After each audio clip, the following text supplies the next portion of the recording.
മുൻ metro rail MD Tom Jose DMRC പദ്ധതി ഏറ്റെടുക്കുന്നത് അട്ടിമറിക്കാൻ ശ്രമിച്ചു എന്ന് തെളിയിക്കുന്ന മറ്റൊരു കത്തുകൂടി പുറത്തുവന്നു. P. രാജീവ് MP ടോം ജോസിന്റെ അടുത്ത കത്തും പുറത്തുവിട്ടത്. മെട്രോ റെയിലിനായി മുട്ടം യാർഡ് വികസിപ്പിക്കുന്നതിന് നേരത്തെ DMRC ടെൻഡർ നടപടികൾ ആരംഭിച്ചിരുന്നു. ഇത് നിർത്തിവെക്കണമെന്നാവശ്യപ്പെട്ട് ടോം ജോസ് അയച്ച കത്താണ് പുതിയതായി പുറത്തു വന്നിരിക്കുന്നത്. അധികാരം ഒഴിയുന്നതിന് തൊട്ടുമുൻപ് August 13 Tom Jose DMRC project മാനേജർക്ക് കത്തയച്ചത്. എന്നാൽ ടെൻഡർ നടപടി തുടരരുത് എന്നാവശ്യപ്പെടുന്നത് 13/8/2012 yours faithfully managing director. 13/8/2012 managing director Shri Tom Jose തന്നെയാണ്.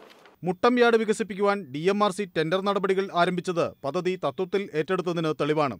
എന്നാൽ നടപടി നിർത്തിവെക്കുവാൻ ടോം ജോസ് ആവശ്യപ്പെട്ടത് പദ്ധതി അട്ടിമറിക്കാൻ ഗൂഢശ്രമങ്ങൾ നടന്നു എന്ന് തെളിയിക്കുന്നതായും P. രാജീവ് പറഞ്ഞു. ഓരോ സ്റ്റേജും സൂക്ഷ്മമായി നോക്കുകയാണെങ്കിൽ സമീപകാലത്ത് കേരളത്തിൽ ഒരുപക്ഷെ ഇന്ത്യയിൽ പോലും നടന്നിട്ടില്ലാത്ത അങ്ങേയറ്റം പ്ലാൻഡ് ആയിട്ടുള്ള ഒരു കോൺസ്പിറൻസി ഇതിന് പുറകിലുണ്ട്.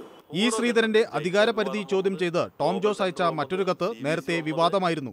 അതിനു പുറകെയാണ് 34 കോടി രൂപയുടെ കരാർ നടപടികൾ നിർത്തിവെക്കണമെന്നാവശ്യപ്പെട്ട് ടോം ജോസ് എഴുതിയ കത്തും പുറത്തുവരുന്നത്. India vision, Kochi.